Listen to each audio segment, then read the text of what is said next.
किसी शायर ने बड़े कमाल का शेर कहा है कि तेरे जैसा कोई मिला ही नहीं, मिलता भी कैसे क्योंकि तेरे जैसा कोई था ही नहीं। इस शेर के बदले बस मैं यही कहना चाहूँगा, उनके जैसा कोई मिला ही नहीं, मिलता भी कैसे क्योंकि उनके जैसा कोई था ही नहीं। अब आप सोच रहे होंगे कि जो बात मैं कर रहा हूँ उसका आखिर सर क्या है और पैर क्या है, तो बस इस वीडियो को एंड तक देखिए, आप अपने आप समझ जाएंगे कि इसका सर क्या है और पैर क्या है। लेकिन इस वीडियो में आगे बढ़ने से पहले मैं ये क्लियर कर देना चाहूँगा कि ये वीडियो को किसी से छोटा दिखाने के लिए या किसी को किसी से बड़ा दिखाने के लिए बिल्कुल भी नहीं है, बल्कि ये वीडियो आपको एक सच से परिचित कराने के लिए है जैसे आप जानते भी हैं और मानते भी हैं। पर कई बार आक्रोश में इस प्रकार भटक जाते हैं कि सही और गलत की परिभाषा सोचने के काबिल ही नहीं रह पाते। देखिए दोस्तों, भले ही फिलहाल इंडियन टीम की बैटिंग में चीजें पिछले कुछ महीनों के कंपैरिजन में काफी बेहतर चल रही हैं, लेकिन अगर हम थोड़े ही महीनों पीछे जाएं तो हमने बहुत ही आसानी से लोगों से ये रोहित शर्मा के बारे में ये कहते हुए सुना है कि ना तो कप्तानी इसकी बस की है और बैटिंग में भी इसका टाइम जा चुका है। इससे बेहतर तो कई प्लेयर्स हैं जिन्हें हमने बाहर बिठा रखा है, किसी को भी ले आओ इससे ज्यादा ही रन मारेंगे। ऐसा ही कुछ हुआ हाल ही में जब केएल राहुल ने लंबे समय के बाद टीम में वापसी की और आते ही एक दो मैच खराब किया चले गए। लोगों ने एक ही सेकंड में कहना शुरू कर दिया कि इससे तो हमने दीपक हुड्डा को बाहर बिठा रखा है जो अभी अभी शतक मार कर आया है। बॉल तक जिसके बैटों के बीचों बीच में नहीं लग रही उसे हम वर्ल्ड कप में भेजेंगे।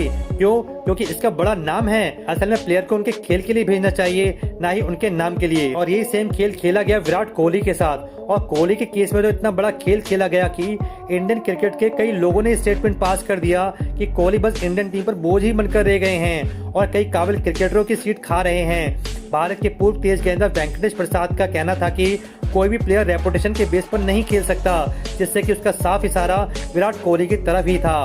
और कपिल देव ने तो ये स्टेटमेंट भी पास कर दिया कि जब अश्विन को टेस्ट में नंबर 2 होकर भी ड्रॉप किया जा सकता है तो विराट कोहली को ड्रॉप क्यों नहीं किया जा सकता। लेकिन दोस्तों, आज आपसे मेरा यही सवाल है कि क्या सच में आपको लगता है कि जिस लेवल पर विराट कोहली खेल रहे हैं उस तरीके से क्या कोई और खेल पाता?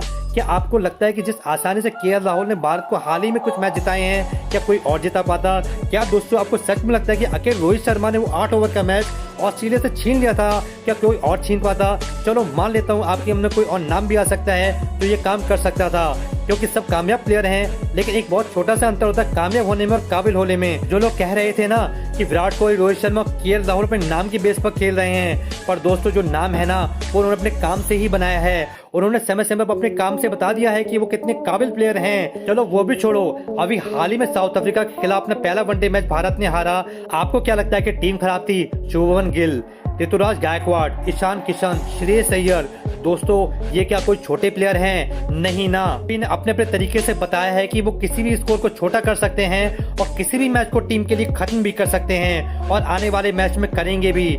लेकिन दोस्तों, अंदर ही अंदर उस मैच को देखकर आपके अंदर जरूर ख्याल आया होगा कि यार अगर यहाँ पर केएल राहुल, विराट कोहली या रोहित शर्मा इस मैच में होते तो ये मैच इतना मुश्किल नहीं होता। पता है क्यों?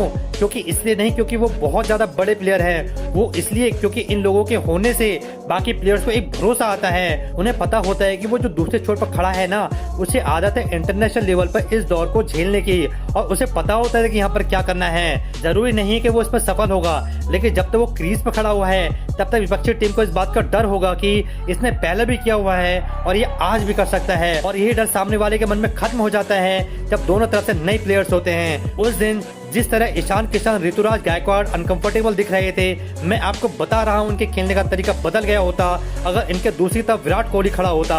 अगर हम थोड़े महीने पीछे चले जाएं तो हमने धोनी के साथ बॉलर की पार्टनरशिप करते हुए देखा है। पता है क्यों? इसलिए नहीं कि वो अच्छा खेलते हैं, क्योंकि दूसरी तरफ खड़ा हुआ जो बंदा होता है वो उनके कॉन्फिडेंस को बूस्ट कर देता है। और दोस्तों, मैं तो ये भी कह रहा हूँ कि अगर आप किसी एक्सपीरियंस प्लेयर को सबसे खराब दौर में भी क्रीज पर दूसरे एक नए प्लेयर के साथ खड़ा कर दो, भले ही वो जल्दी आउट हो जाए, लेकिन जब तक वो वहाँ खड़ा रहेगा तब तक उसके साथ खेलने वाले दूसरे प्लेयर का तरीका आपको अलग ही दिख जाएगा। अभी भी आप में से किसी के मन में आ सकता है कि भाई ये जो प्लेयर्स है ना, ये आईपीएल में तो लंबे लंबे छक्के मारते हैं, मुश्किल वक्त में टीम के लिए रन बनाते हैं। तो साहब, बड़ा सही सिंपल सा जवाब है, स्कूल के एग्जाम में और आईआईटी के एग्जाम में अंतर होता है। स्कूल के एग्जाम में आप फिर भी कॉन्फिडेंट रहते हैं और आप संतुष्ट रहते हैं क्योंकि जो आपकी लड़ाई होती है वो छोटी होती है, लेकिन यही एग्जाम अगर आईआईटी का हो जाता है, एग्जाम हॉल में एंटर करते ही आपका डर कई गुना बढ़ जाता है क्योंकि आपकी जो लड़ाई होती है बहुत ज्यादा बढ़ जाती है और आप याद किया हुआ अचानक भूलने लगते हैं, दिमाग शून्य हो जाता है। तैयारी कितनी ही बड़ी क्यों ना हो, फेलियर का डर सर पर तांडव करने लगता है।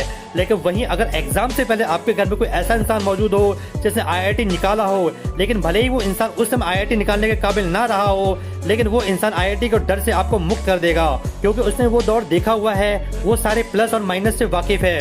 और दोस्तों ठीक ऐसा ही खेल क्रिकेट का है। और अगर ऐसे उदाहरण से भी आपको मेरी बात समझ में नहीं आई तो चिंता मत करो, ये एक ऐसी चीज है जो वक्त के साथ समझ में आ जाती है।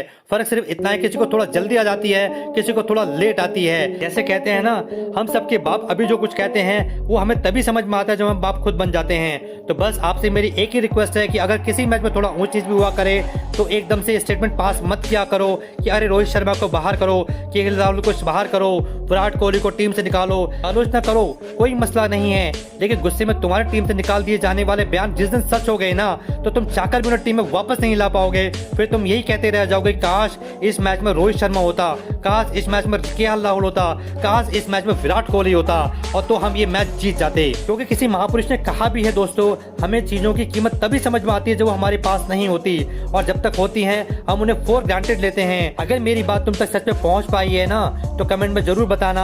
और अगर आपको मेरी बात सच में समझ में नहीं आई है तो अभी जो वीडियो देख रहा है वो वीडियो को जरूर लाइक कर देना। और आगे हमसे जुड़े रहने के लिए हमारे चैनल को अगर आपने अभी तक सब्सक्राइब नहीं किया है तो सब्सक्राइब कर लेना। मिलते हैं अगली वीडियो में एक नई जानकारी के साथ। तब तक दोस्तों नमस्कार।